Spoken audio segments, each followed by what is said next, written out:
Hello everyone, I hope you are doing well. Welcome to this series of UGC net preparation.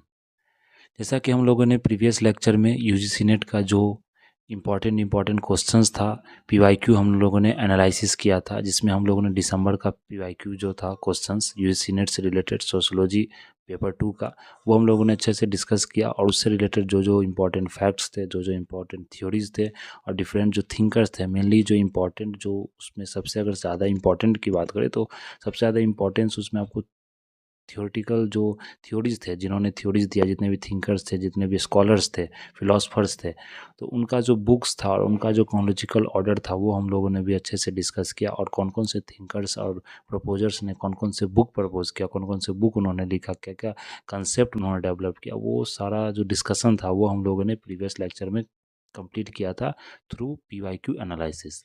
अब जो हमारे यह next lecture है, इसमें हम लोग क्या करेंगे, पीवाईक्यू एनालिसिस की बात करेंगे, लेकिन इसमें जो पीवाईक्यू एनालिसिस होगा हमारा यो वो जून 2023 का होगा, क्योंकि हम इस साल का पीवाईक्यू एनालिसिस नहीं कर रहे हैं अभी, जो आपको कैंसिल हुआ था जून में और फिर अगस्त सितंबर में, क्योंकि इस साल से आपको क्वेश्चंस मेनली रिपीट करके नहीं पूछा जा सकता। यहाँ थीम वही सेम रहेगा, बट जो क्वेश्चंस का पैटर्न बोलते हैं वो क्वेश्चंस का पैटर्न चेंज भी हो सकता है, लेकिन जो कंसेप्ट है, जो थ्योरी है, जो फैक्ट्स है रिलेटेड, वो सेम ही रहता है।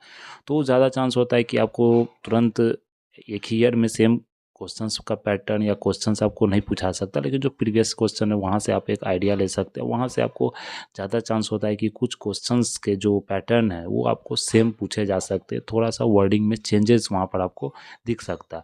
तो जो यूजीसी नेट सोशियोलॉजी का जो जून का 2023 का जो पेपर है वो हम लोग आज डिस्कशन करेंगे। तो सबसे पहले अगर क्वेश्चंस की यहाँ बात करें तो अगर यहाँ देख सकते हैं, सबसे पहला जो क्वेश्चन है उसमें बताया जा रहा है, who among the following have not significantly contributed to the analysis of their contemporary capitalist society. तो जो कैपिटलिस्ट सोसाइटी है उसको एनालिसिस करने के लिए उस पर किसी तरह का थ्योरी देने देने की अगर बात करें तो बहुत सारे जो सोशोलॉजिस्ट हैं, बहुत सारे थिंकर्स हैं, जैसे आप कार्ल मार्क्स की बात करते हैं तो उनको कैपिटलिस्ट थिंकर्स ही बोला था। वो कैपिटलिज्म को सबसे ज़्यादा, अगर कैपिटलिज्म को क्रिटिसाइज किसने किया, कार्ल मार्क्स ने किया है। और कैपिटलिस्ट पर उन्होंने बहुत सारा थ्योरी भी दिया है, जैसे मैक्स वेबर की बात करें, बहुत सारे थिंकर्स हैं जो क्लासिकल सोशोलॉजिस्ट इनको हम लोग बोलते हैं, उन्होंने कैपिटलिस्ट पर बहुत सारे प्रोपोजिशंस दिया है, बहुत सारी थ्योरी दिया है, बहुत सारे कंसेप्ट दिया है। तो बहुत सारे ने, जैसे स्ट्रक्चरल फंक्शनलिस्ट की बात करें तो यहाँ पर क्लॉडी लेवी स्ट्रॉस या रेडक्लिफ ब्राउन, इनको हम लोग क्या कहते हैं, इनको हम लोग स्ट्रक्चरल फंक्शनलिस्ट कहते हैं। ये सब क्लासिकल आपको सोशोलॉजिस्ट हो गए। तो इसमें बताया जा रहा है कि किन्होंने मतलब बहुत ज़्यादा कंट्रीब्यूशन जो होता है, बहुत ज़्यादा, एक होता है कि किसी भी सब्जेक्ट, किसी भी टॉपिक को इंपॉर्टेंस देना, जैसे आप कार्ल मार्क्स की बात करें तो वो सबसे ज़्यादा इंपॉर्टेंस कैपिटलिस्ट, और जो कैपिटलिस्ट थ्योरी होता है उन पर ज़्यादा इंपॉर्टेंस दिया, उन पर ज़्यादा उन्होंने खोज किया, ज़्यादा बोल सकते हैं, उन पर बात कही गई उनके द्वारा। लेकिन अगर कुछ और टॉपिक्स की बात करें, जैसे कुछ और थिंकर्स की हम लोग बात करें, रेडक्लिफ ब्राउन हो गया या क्लाउडी लेवी स्ट्रॉस हो गया, जैसे रेडक्लिफ ब्राउन की बात करें तो उन्होंने भी दिया है, लेकिन सिग्निफिकेंटली जो कंट्रीब्यूशन होता है वो कंट्रीब्यूशन आपको बताया जा रहा है कि किसने नहीं दिया। यहाँ पर नॉट पूछा जा रहा है। ये जो वर्डिंग्स होता है, क्वेश्चंस का पैटर्न जो होता है, यही हमको यहाँ देखना होता है, क्योंकि कंसेप्ट तो सारा सेम होता है, फैक्चुअल जो इन्फॉर्मेशन वो भी सेम होता है, लेकिन जो क्वेश्चन का पैटर्न होता है, कहीं पर आपको नॉट दिया पूछ दिया गया, कहीं पर इनकरेक्ट पूछ दिया जाता है, तो यहाँ पर जो सबसे ज़्यादा स्टूडेंट्स कंफ्यूज होते हैं। तो इसलिए आपको यहाँ पर ध्यान रखना पड़ेगा। जो कार्ल मार्क्स की बात करें तो कार्ल मार्क्स आप जानते हैं कैपिटलिस्ट थ्योरी है, कैपिटलिस्ट पर सबसे ज़्यादा इन्होंने थ्योरी दिया। फिर अगर यहाँ पर हम देखें या रेडक्लिफ ब्राउन, तो इन्होंने सब मेनली आपको जो आइलैंडर्स होते हैं, अगर रेडक्लिफ ब्राउन की बात करें तो ये मेनली जो आइलैंडर्स थे, कौन से आइलैंडर्स थे, अंडमान के जो आइलैंड्स थे या ऑस्ट्रेलियन एबोरिजिन्स थे, उन पर इन्होंने बहुत सारा रिसर्च किया। तो मेनली ये ट्राइबल कल्चर को ज़्यादा इन्होंने फोकस किया, क्योंकि एक सोशल एंथ्रोपोलॉजिस्ट थे ये। फिर मैक्स वेबर की बात करें तो मैक्स वेबर ने आपको कैपिटलिस्ट पर दिया, जैसे Protestant ethic and spirit of capitalism का एक किताब था ना, Protestant Protestant ethics and spirit of capitalism. ये बहुत ही इंपॉर्टेंट बुक है। इन्होंने जो लिखा था कि किस तरह से एक रिलीजन हेल्प करता है, एक रिलीजन मोटिवेट करता है कि किसी भी समुदाय को, किसी भी ग्रुप को एक कैपिटलिस्ट बनने के लिए, एक मतलब ग्रुप में डेवलप करने के लिए, तो ये रिचनेस का जो कारण था, एक रिलीजन भी एक रिचनेस का कारण होता है। तो इन्होंने जो इंडिया के रिलीजन है जैसे बुद्धिज़्म, जैनिज़्म, तो इनको बोला गया कि ये एक त्याग की भावना को ज़्यादा प्रकट करते हैं, ज़्यादा मतलब कि समझते हैं या ज़्यादा फ़ोकस करते हैं। लेकिन अगर अगर हम वेस्टर्न कल्चर की बात करूँ, जो क्रिश्चियनिटी में अगर प्रोटेस्टेंट एथिक्स की बात करें, कैथोलिक्स फिर आपको हर एक चीज़ को त्यागने की बात करते हैं, लेकिन जो प्रोटेस्ट एथिक्स है वो एक तरह से इन्वेस्टमेंट की बात करते हैं। तो Protestant ethics and spirit of capitalism, तो इनके द्वारा ये बुक आपको मेनली दिया गया था। तो ये भी कैपिटलिज्म पर आपको इन्होंने बहुत ज़्यादा फोकस किया, बहुत ज़्यादा इनका जो थ्योरी था वो कैपिटलिस्ट को लेके बहुत मतलब इंपॉर्टेंट थ्योरी था और बहुत ज़्यादा इन्होंने फोकस किया था। तो मैक्स वेबर, कार्ल मार्क्स को फोकस किया था। तो क्वेश्चन से ही आप यहाँ ऑप्शंस को क्या कर सकते हैं, एलिमिनेट कर सकते हैं। जैसे जहाँ पर आपको जैसे ए ही ऑप्शन है तो कार्ल मार्क्स, तो ये तो आपको नहीं हो पाएगा क्योंकि यह नॉट पूछा जा रहा है। फिर अगर नीचे देख ले ए और किसमें ऑप्शन है, ये भी आपको यहाँ पर नहीं होगा। फिर अगर बी और डी ऑप्शंस की हम लोग बात करें तो बी में आपको रेडक्लिफ ब्राउन है और जैसे ई है इमाइल डरखिम। तो इमाइल डरखिम ने भी आपको बात की है किस पर, कैपिटलिस्ट पर इन्होंने इस इमाइल डरखिम ने बात की है। तो ऑप्शंस इसका जो प्रॉपर ऑप्शंस आपको कौन होगा, बी और डी हो जाएगा, जिन्होंने ज़्यादा सिग्निफिकेंटली कंट्रीब्यूट नहीं किया कैपिटलिस्ट थ्योरी को लेकर। तो इस तरह का क्या होता है, एक वो एनालिसिस होता है। कोई भी अगर पीवाईक्यू क्वेश्चन से सिंपली सॉल्व करने से आप पीवाईक्यू एनालिसिस को अच्छे से समझ नहीं सकते। जैसे हम लोग ने फर्स्ट क्वेश्चंस किया तो उसमें बहुत सारे थ्योरी आप समझ लें, उनके रिलेटेड जो बुक्स हो गया, क्या क्या उन्होंने थ्योरी, इसलिए बुक्स भी इंपॉर्टेंट हो जाता है। अब जैसे इस बार का भी जो यूजीसी नेट ने जो क्वेश्चन पूछा था उसमें क्या था कि जो थ्योरी उन्होंने पूछा था, जो बुक्स उन्होंने मैंसन किया था, उन बुक्स में पूछा गया उस बुक्स में कौन सा थ्योरी कंट्रीब्यूट किया गया, कौन सा थ्योरी उस बुक में दिया गया है। तो वो आपको एक बुक्स का एक समरी नहीं बोल सकते क्योंकि बहुत सारे 100 बुक्स एक थिंकर्स ने लिखे हैं। तो जो बुक्स का इम्पोर्टेंट थीम्स होता है वो आपको बुक के नाम से ही क्लियर हो जाता है। जैसे कैपिटलिस्ट का कोई बुक है, जैसे कम्युनिस्ट मैनिफेस्टो है, तो इस तरह से आपको पता चल जाता है बुक्स में इंपॉर्टेंट थीम्स क्या हो सकता है। तो ये आपको यहाँ पर ध्यान रखना पड़ेगा। फिर नेक्स्ट जो क्वेश्चन है, क्वेश्चन नंबर 2 की अगर बात करें तो कार्ल पॉपर, ये भी इंपॉर्टेंट थिंकर्स है, आपको सोशोलॉजिकल थिंकर्स है। While following the deductive research strategy advocated, इन्होंने जो डिडक्टिव रिसर्च स्ट्रेटजी दिया था, डिडक्टिव मीन्स क्या हो गया कि डिड्यूस करना किसी भी मतलब जैसे 4 स्टेटमेंट है, 4 स्टेटमेंट को आप लाके क्या करते, डिड्यूस कर देते या डिड्यूस कर देते, डिडक्ट कर देते हैं, घटाकर मतलब एक स्टेटमेंट उसको प्रपोज करना। तो ये इनका एक रिसर्च स्ट्रेटजी था। तो रिसर्च स्ट्रेटजी में क्या था, the natural and social worlds consist of essential uniformities, the aim of science is to establish generalisations, facts are analysed, compared and classified without using hypothesis. It is not necessary that social facts are analyzed by using falsifiability principle. तो जो falsification की बात करें तो Karl popper ने सबसे पहले falsification की बात की थी इन्होंने। तो यहाँ पर जो ऑप्शंस हो जाएगा आपको, aim of science establish generalisations, तो जनरलाइजेशंस तो हम लोग यहाँ पर एक बोल सकते हैं। तो क्योंकि यहाँ पर पूछा जा रहा है कि इन्होंने क्या मतलब रिसर्च जो स्ट्रैटेजी दिया जेडी, उन्होंने क्या चीज़ में प्रपोज किया था। तो ये फॉल्सिफिकेशंस के बारे में इन्होंने बात भी की थी। तो ये डी ऑप्शन आपको यहाँ पर नहीं होगा। ऑप्शन जो हो जाएगा आपको, जैसे एम ऑफ साइंस है, जनरलाइजेशन होता है क्योंकि साइंस में क्या लॉजिकल होता है, लॉजिक्स होता है साइंस में। तो साइंस में क्या होता है, जनरलाइजेशन होता है किसी भी चीज़ को लेकर। तो बी सही हो जाएगा आपको यहाँ पर। Facts analyse, compare and classified without using hypothesis, और फैक्ट्स में किसी तरह का हाइपोथेसिस नहीं होता, उसे एनालाइज किया जाता है, कंपेयर किया जाता है, या बोल सकते हैं क्लासीफाई किया जाता है। और एक इम्पेरिकल जो रिसर्च होता है वो रिसर्च किया जाता है। फैक्ट्स क्या होता है, एक तथ्य होता है। तथ्य में आप किसी तरह का हाइपोथेसिस, किसी तरह का जो प्रिजुडिस बोल सकते हैं, किसी तरह का अंधविश्वास, ये सब आप नहीं कर सकते फैक्ट्स में। उसको अपने मन से, अपने हाइपोथेसिस क्या हुआ, एक मन गढ़ंत, जो आप सबसे पहले मन गढ़ंत जो कोई कहानी लिखते हैं या किसी तरह का आप सपोजिशन करते हो, वो क्या है, हाइपोथेसिस हो गया। तो इसमें फैक्ट्स में आपको हाइपोथेसिस का एनालिसिस नहीं होता। तो ये आपको ध्यान रखना। तो कौन सा ऑप्शन हो जाएगा इसमें, ऑप्शन नंबर, अगर 2 की बात करें तो 2 को ऑप्शन नंबर यहाँ पर ये नहीं होगा। 2 में आपको ए हो जाएगा, A and B natural of social worlds consist essential. Facts analyse होता है लेकिन हाइपोथेसिस तो हम लोग यूज पहले करते हैं, बाद में जब फैक्ट्स को पूरी तरह से कंपेयर कर लेते हैं, क्लासीफाई कर लेते हैं, तो फिर हाइपोथेसिस वहाँ क्या हो जाता है, ख़त्म हो जाता है। सपोजिशन तो पहले करना ही पड़ता है। जैसे अगर न्यूटन्स ने सपोज किया है कि जो आपको जो एप्पल जो फॉल किया, तो मतलब जो सेब गिरा तो फॉल किया, तो फिर एक हाइपोथेसिस हुआ कि किस रीजन से फॉल किया। तो एक हाइपोथेसिस क्रिएट करना पड़ता है, फिर उस हाइपोथेसिस पे आपको रिसर्च करना पड़ता है कि एम्पिरिकल एविडेंस कलेक्ट करना पड़ता है, उसे लैब में प्रयोग करना पड़ता है। फिर डिफरेंट जो फैक्ट्स, उससे रिलेटेड जो फैक्ट्स निकलते हैं, तो वो आपको फैक्ट्स होता है। तो ये सी ऑप्शन आपको यहाँ पर गलत हो जाएगा, ये ए और बी होगा।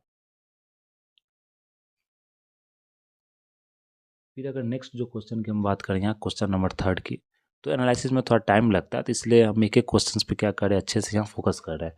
तो क्या होगा कि आपको एग्जाम में भी क्वेश्चंस को एनालाइज करके अगर बनाते, क्योंकि 3 घंटा समय होता है, क्योंकि ये 150 नंबर का पेपर होता है, तो जीएस पेपर तो आप जानते हैं कि वो जल्दी से सॉल्व कर सकते हैं। फिर इस पेपर पर आप अच्छे से अगर टाइम दे रहे हैं तो इनफ होता है वो टाइम, मतलब वो पेपर को सॉल्व करने के लिए। इसलिए कि क्वेश्चंस पर अगर आप ध्यान से भी सॉल्व करें तो बहुत सारा क्वेश्चंस क्या होता है, एक स्टेटमेंट से भी क्वेश्चंस को आप सॉल्व कर सकते हैं। क्वेश्चन नंबर 3 की हम लोग बात करें तो Karl Marx identified various forms of division of labour as a stage of development in history of Europe, identify the correct sequence. तो जो कार्ल मार्क्स ने डिफरेंट जो स्टेजेस ऑफ डेवलपमेंट की बात करी हिस्ट्री में, जैसे कार्ल मार्क्स ने कही ना हिस्टोरिकल मटेरियलिज्म, डायलेक्टिकल जो आपको हिस्टोरिकल डायलेक्टिज्म किनके द्वारा, हेगल द्वारा दिया गया था, किसके द्वारा, हेगल द्वारा। लेकिन जो मटेरियल डायलेक्टिज्म जो हिस्टोरिकल मटेरियलिज्म था वो कार्ल मार्क्स द्वारा दिया गया था। तो ये कार्ल मार्क्स द्वारा जो दिया गया था, तो कौन कौन सा स्टेजेस की बात की कार्ल मार्क्स ने यहाँ, तो ट्राइबल, बार्बेनिज्म, एंशियंट एंड फ्यूडल। तो अगर यहाँ पर देखें तो फ्यूडल तो एंशियंट के बाद ही आएगा, तो सी के बाद अगर डी ऑप्शन आप देखें तो इसमें तो किस कौन सा हो जाएगा इसमें, अगर देखें आप यहाँ पर तो सी के बाद डी ही होगा। तो यहाँ देख सकते हैं यही दो ऑप्शंस को आप यहाँ क्लिक कर सकते हैं। और ये बार्बेनिज्म की अगर बात करें यहाँ पर, तो ये बार्बेनिज्म की बात कार्ल मार्क्स नहीं की थी, कार्ल मार्क्स ने ट्राइबल प्रिमिटिव सोसाइटी की बात की थी। तो ये आपको ट्राइबल सोसाइटी जो प्रिमिटिव सोसाइटी होता है, इसको कार्ल मार्क्स ने यहाँ कहा था कि ये जो सोसाइटी है प्रिमिटिव सोसाइटी, ये क्लासलेस सोसाइटी होता है। फिर उसके बाद क्या होता है, क्लास डिवीजन होता है। एंशियंट में क्या होता है, लॉर्ड्स एंड सर्व्स की बात करते हैं। फिर फ्यूडल में क्या होता है, एंशियंट में क्या होता है, मास्टर एंड स्लेव की बात किया था, ये प्रिमिटिव हो गया आपको। एंशियंट में क्या होता है, मास्टर और स्लेव का जो एक रिलेशंस होता है, एंटागोनिस्टिक रिलेशंस होता है, जो मास्टर क्या करता है, स्लेव को एक्सप्लॉइट करता है। तो मास्टर एंड स्लेव की यहाँ पर बात करते हैं, मास्टर वर्सेस स्लेव की होता है। फिर फ्यूडल में क्या होता है, लॉर्ड वर्सेस सर्व्स की होता है, लॉर्ड्स वर्सेस सर्व्स की होता है। कैपिटलिस्ट में जानते हैं बुर्जुआजी वर्सेस प्रोलेटेरिएट होता है। जो बुर्जुआजी होता है उसे कैपिटलिस्ट बोला जाता है, प्रोलेटेरिएट को क्या बोलता है, लेबर क्लास बोला जाता है। ये सोशोलॉजिकल टर्म है, आपको यहाँ पर ध्यान रखना पड़ेगा। फिर अगर बार्बरिज्म की बात करें तो बार्बरिज्म की मार्क्स ने बात नहीं की थी, तो ए और सी और डी हो जाएगा आपको। फिर फोर्थ नंबर है मैच द फॉलोइंग्स है। तो मैच द फॉलोइंग बहुत इंपॉर्टेंट होता है, क्योंकि ऑथर्स दिया गया, उससे रिलेटेड जो बुक्स हैं उनका जो बुक्स है, जो बुक्स उन्होंने पब्लिश किया या किस तरह की थ्योरी प्रपोज की है, तो वो थ्योरी भी आपको पूछा जाता है कि कौन कौन सा कंसेप्ट किस किस थिंकर्स द्वारा दिया गया था। तो अगर ऑथर्स और बुक्स की बात करें तो GS Ghurye, L S O'Malley, आप ये नाम नया सुना होगा, लेकिन जीएस गुड़िया इंपॉर्टेंट थिंकर्स है, और वो भी इंडियन थिंकर्स है, sociological thinkers. H Risley, B Baden Powell. तो अगर देखें तो आपको यहाँ से देखिए सब में आपको Indian caste customs, caste and race in India, Indian village community tribes and caste in Bengali. तो सारे जितने भी थिंकर्स है, भले जीएस गुड़िया सिर्फ इंडियन थिंकर्स है, बाकी सभी जो है वेस्टर्न थिंकर्स है या फॉरेन थिंकर्स है सोशोलॉजिकल। तो फिर वो जो जो उन्होंने रिसर्च किया मेनली वो इंडियन कास्ट सिस्टम पर किया गया। देख सकते हैं कास्ट कल्चर, इंडिया का जो कल्चर है, जो एथनोग्राफी है, जो इंडियन का विलेज कम्युनिटी है, मेनली उसी पर स्टडी किया गया। तो अगर यहाँ पर मैथ द फॉलोइंग की बात करें तो इसमें आपको याद ही रखना पड़ेगा, इसमें कोई अलग कोई चारा नहीं कि आप इसे समझ सके, मतलब बुक यार आपको याद नाम रखना ही पड़ता है। तो अगर यहाँ पर एक ही हम लोग बात करें, जो अगर यहाँ पर जीएस घुरिया ने कौन सा किताब लिखा, तो अगर यहाँ पर देखें जीएस घुरिया के बारे में, तो caste and race in India, first book था जीएस घुरिया का, ये caste and race in India के बारे में इन्होंने लिखा है। फिर अगर एल एस एस ओ मैली की बात करें तो एल एस एस ओ मैली इंडियन कास्ट कस्टम्स, ये बुक लिखा गया है एल एस एस ओ मैली के द्वारा। फिर अगर यहाँ पर सी अगर बात करें, यहाँ पर हम लोग अगर सी में देखें तो सी का जो सर एच रिस्ले, ये इनके द्वारा tribes and caste of Bengal ethnography glossary लिखा गया। फिर बैडू पॉल के द्वारा कौन सा बच गया, द इंडियन विलेज कम्युनिटी। तो ये आपको यहाँ पर ध्यान ही रखना पड़ेगा, इस आपको इसमें समझने की कोई ज़रूरत नहीं है।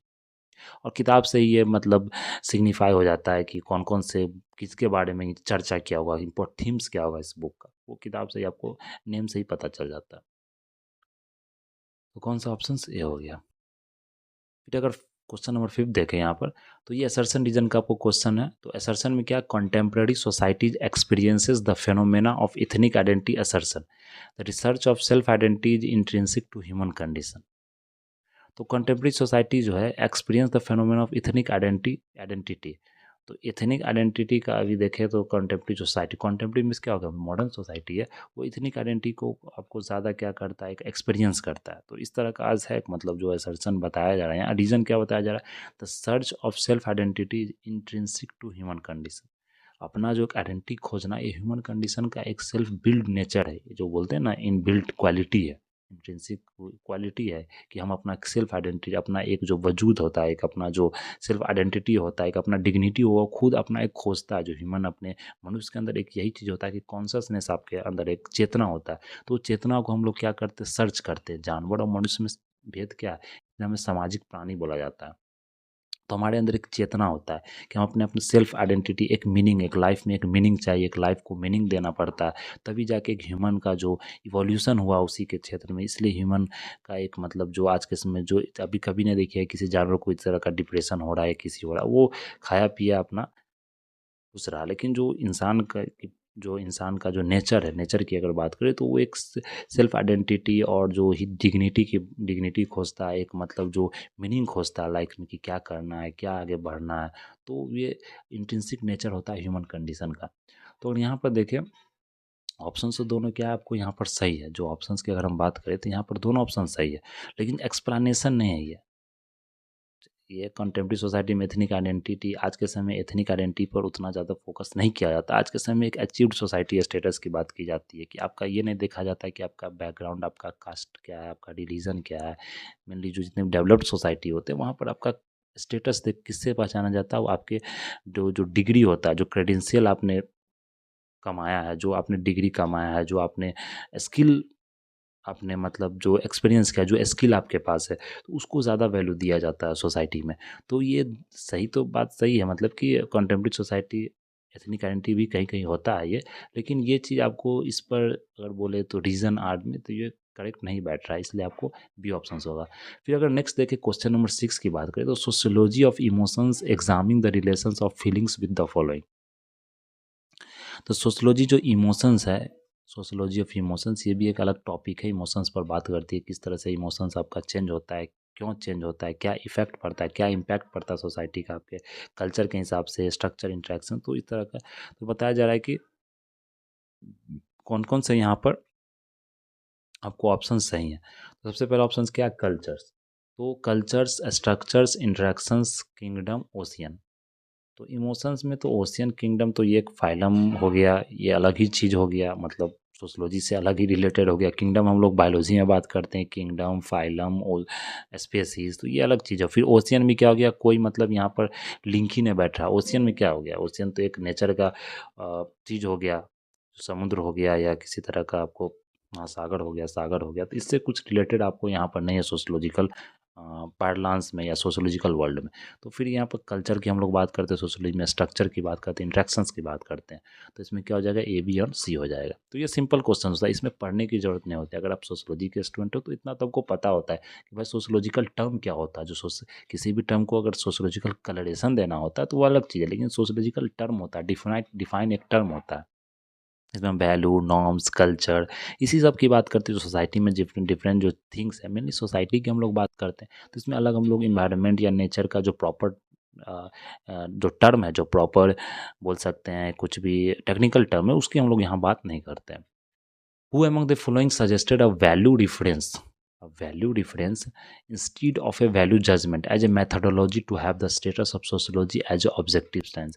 तो इनमें से कौन से थिंकर्स ने, कौन से सोशोलॉजिकल थिंकर्स ने यह बात कही कि value difference instead of value judgement. तो वो वैल्यू डिफरेंस की बात करी, वैल्यू जजमेंट के अगर तरीके से देखें तो वैल्यू जजमेंट को उन्होंने बात नहीं की, उन्होंने क्या वैल्यू डिफरेंस की बात की एज ए मैथडोलॉजी। मतलब किस मेथड से हम लोग जो स्टेटस ऑफ सोशोलॉजी को क्या डिफाइन करते हैं, इसे एक ऑब्जेक्टिव साइंस की तरह डिफाइन करते हैं, सब्जेक्टिव, क्योंकि अगर वैल्यू रेफरेंस आ गया तो फिर एक ऑब्जेक्टिव साइंस की तरह डिफाइन करते हैं। अगर जजमेंट की बात आ गया तो डिफरेंट एक बायसनेस आ जाता है, एक प्रिजुडिस आ जाता है, तो उसे क्या ऑब्जेक्टिव साइंस की तरह हम डिफाइन नहीं कर सकते, एक सब्जेक्टिव साइंस की तरह डिफाइन करना पड़ता है। तो ये किसके द्वारा कहा गया था यहाँ पर, ये मैक्स वेबर के द्वारा कहा गया था। फिर नेक्स्ट है, in the definition of knowledge identify the elements which are valid. तो नॉलेज का जो स्टेटमेंट है, क्या क्या नॉलेज होता है, नॉलेज का क्या डिफिनेशन है, वो आपको यहाँ पर खोजना। Knowledge a belief which is true, knowledge a belief which is justified, knowledge is a conjectured formation, knowledge a belief which is the true opinion of others. इसमें नॉलेज के बारे में क्या कहा गया यहाँ पर, तो knowledge a belief which is true, सही बात है, नॉलेज एक बिलीफ होता है जिसे हम लोग ट्रू मानते हैं। नॉलेज क्या होता है, ज्ञान, मतलब ज्ञान को क्या ट्रू मानते हैं। जो बिलीफ विच इज जस्टिफाई से हम जस्टिफाई भी कर पाते हैं। कंजंक्चर फॉर्मेशन होता है किसी तरह का, अगर ओपिनियन को हम लोग इसको जल्दी नॉलेज नहीं करते, एक फैक्चुअल इन्फॉर्मेशन बोल सकते हैं, एक लॉजिकल इन्फॉर्मेशन होता है। Knowledge believe which is the true opinion of others, तो एक ओपिनियन की तरह नहीं होता, नॉलेज किसी भी तरह का तथ्य फैक्ट होता है। तो ये ओपिनियन को हम लोग एक नॉलेज एक ज्ञान की तरह नहीं ले सकते। तो इसका ऑप्शन क्या होगा, ए एंड बी होगा। L H Morgan, question number 9 की बात करें तो L H Morgan in the book ancient society elaborated, जो एल एच मॉर्गन है ये भी इंपॉर्टेंट थिंकर्स है, इनका भी बुक आपको ध्यान रखना। कौन सा बुक है, ancient society, book ancient society है। Elaborated the progression of society, तो किस तरह से सोसाइटी इवॉल्व हुआ, किस तरह से सोसाइटी बढ़ा, एक एक लीनियर प्रोग्रेशन हुआ, एक मतलब जो बोल सकते हैं एक इवोल्यूशन हुआ सोसाइटी का, वो किस तरीके से हुआ, कौन कौन सा टर्म उन्होंने आपको दिया है, तो वो टर्म को आपको यहाँ पर क्या क्रोनोलॉजिकल ऑर्डर में सजाना। तो सेवेजरी, बारबेरिज्म एंड देखिए वहाँ हम लोग बारबेरिज्म देखा था एक क्वेश्चंस में, तो बारबेरिज्म आपको नहीं कहा गया था, कार्ल मार्क्स द्वारा वो टर्म यूज़ नहीं किया गया था। तो ये भी आपको ध्यान रखना है कि किस किस थिंकर्स ने कौन कौन सा टर्म यूज किया है। सेवेजरी, बारबेरिज्म, सिविलाइजेशन, सेवेजरी तक सब में सेवेजरी है, barbarism and modernisation, savagery, barbarism and civilisation. तो अगर यहाँ पर हम लोग बात करें तो सेवेजरी, ये सेवेजरी हो गया, बारबेरिज्म एंड सिविलाइजेशन। तो बारबेरिज्म सेवेजरी एक अनसिविलाइज्ड पर्सन को बोला जाता है, अनसिविलाइज्ड सोसाइटी को, अनसिविलाइज्ड कल्चर को बोला जाता है। सिविलाइजेशन क्या हो गया, जैसे हम लोग सिविलाइजेशन की बात करते हैं, एक प्रॉपर कल्चर हुआ जिसमें हर एक चीज़ का एक डिफाइन टेरिटरी होता है, एक डिफाइन बोल सकते हैं कि एक पर्पस होता है, डिफाइन फील्ड्स होता है, मतलब और बोले रोल्स होता है सोसाइटी में, डिफरेंट डिफरेंट ग्रुप्स होते हैं। जैसे अगर सिविलाइजेशन के हम लोग बात, इंडस वैली सिविलाइजेशन को सिविलाइजेशन क्यों बोला जाता है, एक प्रॉपर प्लानिंग के वे में उस सिटी को डेवलप किया गया। तो उससे पहले सिविलाइजेशन को हम लोग सिविलाइजेशन नहीं बोलते, वो एक कल्चर था, वो कल्चर आया, कल्चर खत्म हुआ। लेकिन सिविलाइजेशन आपको बहुत दिन तक एग्जिस्ट करता है, क्योंकि एक प्रॉपर फंक्शनिंग होता है उसका, एक स्ट्रक्चर प्रॉपर वे में क्या होता है, डिफाइंड होता है। हर एक स्ट्रक्चर का एक अपना अपना ऑर्गेनाइजेशन का काम होता है। तो आपने देखा होगा इंडस वैली सिविलाइजेशन के बारे में, डिफरेंट डिफरेंट स्ट्रक्चर्स का हम लोग उसमें हिस्ट्री में अगर पढ़ा होगा आपने, किस तरह से वहाँ पर एक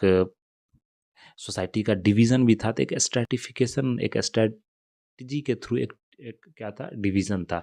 किस तरह से वहाँ का जो शहर था उसे किस तरह से मतलब तैयार किया गया था। क्या एक था ना कि ग्रेट बाथ भी था, फिर आपको एक 90 डिग्री एंगल पर स्ट्रीट आपको एक दूसरे एक क्या करता था, 90 डिग्री एंगल पर कट करता था। फिर अगर आप बिल्डिंग्स की बात करें तो एक लोअर टाउन्स था, एक अपर टाउन्स था, कहीं कहीं मिडिल टाउन्स भी देखने को मिला। तो बहुत सारे थियोटिकल थे, बहुत सारे वहाँ पर थ्योरी हम लोगों ने डिस्कस भी किया था जब हमने एंशिएंट का लेक्चर लिया था एक समय में, तो वहाँ भी डिस्कस किया था। तो ये इनके द्वारा जो दिया गया एल एच मॉर्गन द्वारा, तो कौन कौन सा यहाँ पर प्रोग्रेशन बताया गया सोसाइटी का, सेवेजरी हुआ, उसके बाद बारबेरिज्म हुआ, फिर सिविलाइजेशन हुआ। तो ये आपको ध्यान रखना। फिर अगर देखो who among the following scholars had use the comparative method in their analysis, तो कॉम्परेटिव मेथड का यूज कौन अपने थ्योरी को एक्सप्लेन करने के लिए यूज किए, कौन से थिंकर्स ने, तो इमाइल डर्खिन ने भी कॉम्परेटिव किया, बहुत सारे ने हिस्टोरिकल कॉम्परेटिव मेथड भी यूज किया। तो जो यहाँ पर अगर डिफिनीशंस की हम लोग बात करें तो इसमें आपको मल्टीपल ऑप्शंस दिया गया है, और मेनली यूजीसी नेट में मल्टीपल ऑप्शंस दिया भी जाता है, वन लाइनर तरह नहीं होता है कि आपने एक थ्योरी पढ़ा, क्योंकि सोशोलॉजिकल थिंकर्स है तो हर एक का अगर आप मेथड देखें, हर एक का जो मैथडोलॉजी देखें किसी भी टॉपिक को रिसर्च करने के, किसी भी सब्जेक्ट को रिसर्च करने का, तो देखेंगे वो एक दूसरे से मिलता जुलता ही रहता है। थोड़ा सा एक डिफरेंस है, जैसे किस कोई स्ट्रक्चरल फंक्शनलिज्म हो गया, कोई डायरेक्ट फंक्शनलिज्म हो गया, कोई कैपिटलिज्म हो गया, कोई नियो कैपिटलिज्म हो गया, तो थोड़ा डिफरेंसेस होता है, एक व्यू पॉइंट अलग होता है। लेकिन जो बेसिक्स जो थिंग्स है, जो फंडामेंटल्स है, वो क्या होता है, सबका सेम होता है। तो इसलिए आपको वहाँ पर डिफरेंस नहीं कर सकते कि मैक्स वेबर ने यही चीज़ यूज किया तो स्ट्रक्चरल फंक्शनलिज्म का अगर देखें तो जो क्लॉवी लेवी स्ट्रॉस थे उसने अलग यूज किया, मैक्स वेबर ने अलग यूज किया, माइल डर्खिम ने अलग यूज किया, लेकिन जो बेसिक कंसेप्ट था, जो बेसिक डेवलप जो फंडामेंटल्स था, वो क्या था, सबका सेम था। तो अगर यहाँ पर देखें तो कौन होगा यहाँ पर, अगर इमाइल डर्खिम ने भी कॉम्परेटिव मेथड का यहाँ पर यूज़ किया था, इमाइल डर्खिम ने, हमने पढ़ा भी था।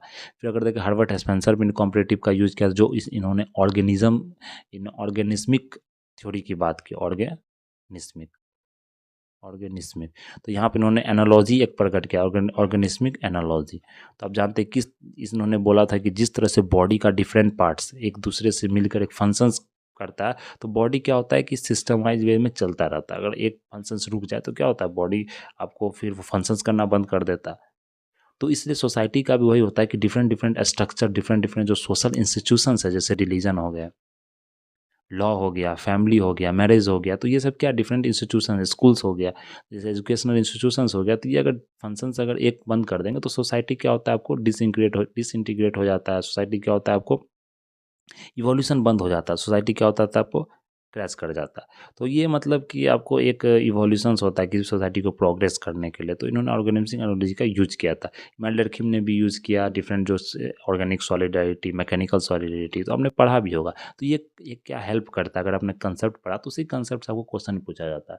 फिर अगर यहाँ पर देखें तो मैक्स वेबर का भी कॉम्परेटिव मेथड है। इन्होंने कॉम्परेटिव मेथड जब प्रोटेस्टेंट एथिक और Protestant ethic and spirit of capitalism की जो उन्होंने बात की, जो किताब इन्होंने लिखी, तो उसमें भी इन्होंने कंपेरिजन ही किया डिफरेंट डिफरेंट रिलीजन्स को। इंडिया का जितने भी रिलीजन्स थे वहाँ से उन्होंने डिफ्रेंशिएट किया किस रीजन को, वेस्टर्न कल्चर के डिफरेंट रीजन को।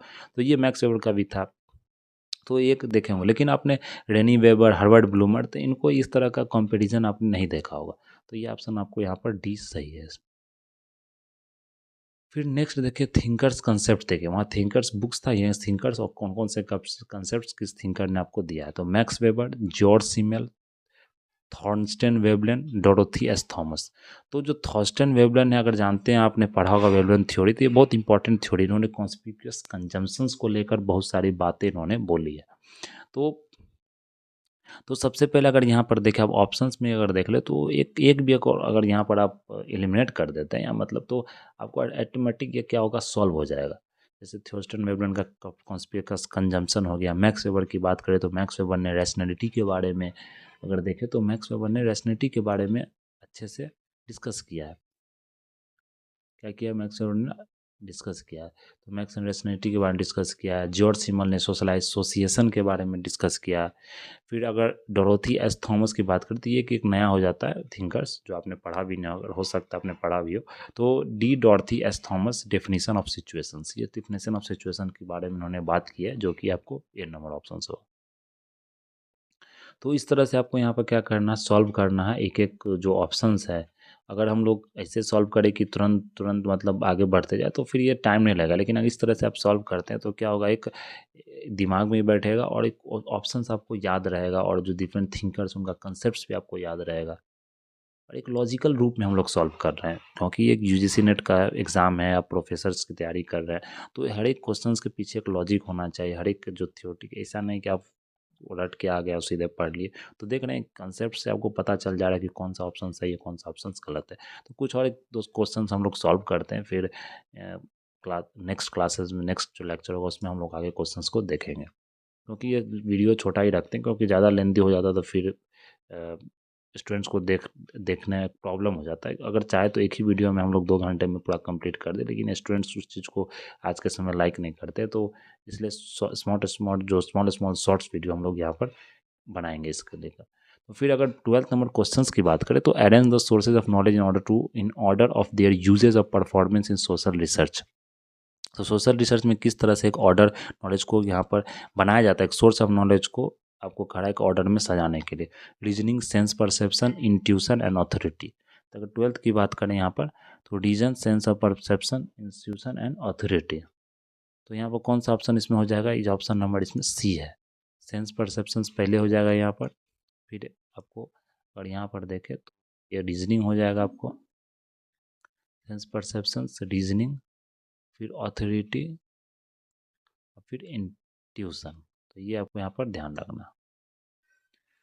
Next the famous book the theory of communication. The theory of communication action is authored bye, ये जो थ्योरी ऑफ कम्युनिकेटिव एक्शंस है, ये किसके द्वारा किताब लिखा गया, theory of communicative action.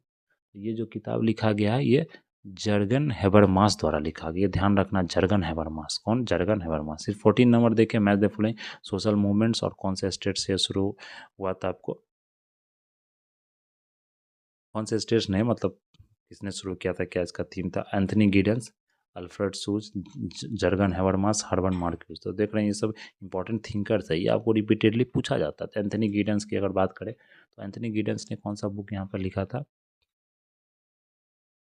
Anthony Giddens ने यहाँ पर लिखा था आपको जगरनॉट, जगरनॉट बुक था।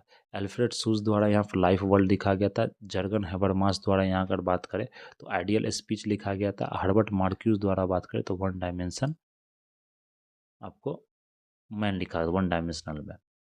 फिर 50 नंबर क्वेश्चन की बात करें तो चिपको, यहाँ भी मूवमेंट्स है, मूवमेंट्स का क्या स्ट्रेटजी था, कौन से स्टेट से ये मूवमेंट आपको शुरू हुआ था?